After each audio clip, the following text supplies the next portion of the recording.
मात पिता को सुमिर के गुरु को शीस नवाई। कृपा दृष्टि निक कीजियो शरण है विनय कुमार। आदरणीय उपस्थित समस्त सभी श्रोता बंधु, आज हम आपके समक्ष जो एक कहानी लेकर के चल रहे हैं, हरिश्चंद्र के पिता महाराज त्रिशंकु के बारे में। तो आ जाइए गौर करते हैं इस कहानी की ओर। जो महाराज सत्यव्रत बड़ा ही अच्छे राजा थे। एक दिन वो घोड़ा पर सवार होकर के जंगल को शिकार खेलने के लिए चले हैं। अरे हुई घोड़ा पे सवार, तेग तलवारी न देर लगाई। और झट घोड़ा दौड़ाई बनी में आए। झट घोड़ा दौड़ाई बनी में आए। अरे रास्ता से रहे पर जाई, देखिए का गाय खेत रही खाई।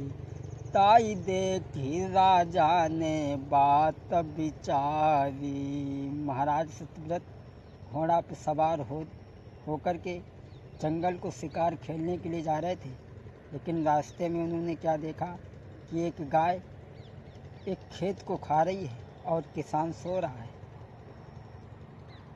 अरे ये सब देख के राजा ने फिरी मन में विचार करो भाई। तब रोक दो घोड़ा उनने और खाले उतरी के आए हैं। हाँ, देखा कि गाय खेत में खा रही है, किसान सो रहा है। जाकर के राजा ने किसान को जगाया और किसान नींद से उठा, हाथ में लाठी लेकर के। उस किसान ने अरे नाई दिल में दया रे बिचारी, और बन लाठी गौ पे तब बरसाई। वो किसान क्रोध में उठा और गाय को लाठी लेकर के पीटने लगा, बहुत मारा। गाय ने श्राप दे दिया महाराज सत्यव्रत को कि मैं खेत तो इस किसान का खा रही थी, मैं तेरा क्या खा रही थी जो तूने मेरी ये दशा करवा दी। श्राप दे दिया राजा। जब श्राप दो गौ माता ने, तुम भूप गधा बनी जाओगे। तेरो ना हम कुछ निकसान करें, तो तूने गति जा करवाई दई। जब श्राप दो है राजा को, तब भूप गयो दहलाई। गाय ने श्राप दे दिया, कहा कि राजा मैं तेरा कुछ नहीं खा रही थी, फिर भी तूने मेरी ये गति करवाई। तुम महलों में घुसेगा, गधा बन जाएगा। महाराज सत्यव्रत ने कहा उद्धार। कहने लगी अब तू चिंता मत कर, अगर कोई पतिव्रता स्त्री तेरे ऊपर जल छिड़क देगी, वो गधा से मनुष्य बन जाएगा। अब राजा उदास होकर के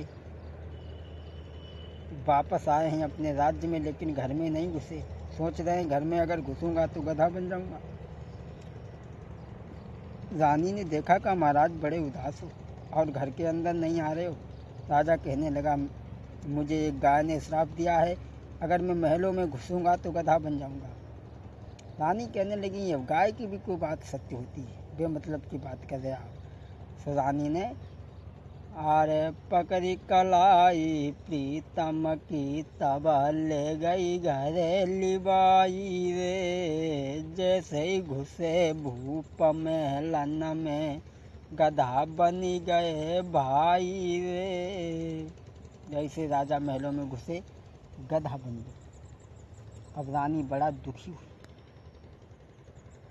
बहुत दुखी हुई। अब रानी अपने पति को मनुष्य बनाने के लिए लेकर के चली है। अरे कोई पति को लेके संग रानी गलियन मारी घूमे। अरे अब पति को लेके संग रानी गलिन में मारी डोले। गलियों में घूम रही है। कोई पतिव्रता स्त्री हमारे पति पर जल छिड़क दे तो ये पुनः मानुष बन जाएंगे, लेकिन हे विधना तेरी नजर निराली, आफती में तूने कैसो डारो। पति गधा बन गए हमारे, कोई दुखी है दिल भारी। तब लेके पति को आज रही गली यन में वो है डोली रे, कोई लेके पति को आज। घूमते घूमते काशी की गलियों में जब पहुंच गई, एक वेश्या ने आकर के हाथ में जल लिया। अपने पति के चरणों का ध्यान धर के जैसे ही सतव्रत के ऊपर जल छिड़का, वैसे ही गधा से पुनः मानव बन गए। राजा बड़े ही प्रसन्न होते हैं और कहने लगे, मांग ले, तेरी इच्छा क्या है? वो कहने लगी, मैं कुछ नहीं मांगना चाहती हूँ, तुम्हारे यहाँ जो भी संतान हो वो हमारे यहाँ पानी भरे। ये वचन दे दिया था और दोनों राजा रानी महल में चले आए। कुछ समय के बाद में महाराज जो त्रिशंकु थे, इनके घर में एक बेटा का जन्म हुआ जिसका नाम हरिश्चंद्र रखा गया, जो बड़े ही दानवीर राजा थे। आज महाराज सत्यजित ने अपने बेटा हरिश्चंद्र को राज्य दे दिया और स्वयं रानी और राजा भगवान का भजन करने के लिए जंगल की ओर चले जाते हैं। सीताराम राम राम सीताराम राम राम, राधे श्याम श्याम श्याम राधे श्याम श्याम श्याम। कर ले भजन भगवान का नुकसान नहीं होगा, कर ले भजन भगवान का नुकसान नहीं होगा, नुकसान नहीं होगा, नुकसान नहीं होगा। ले ले नाम भगवान का नुकसान नहीं होगा, ले ले नाम भगवान का नुकसान नहीं होगा।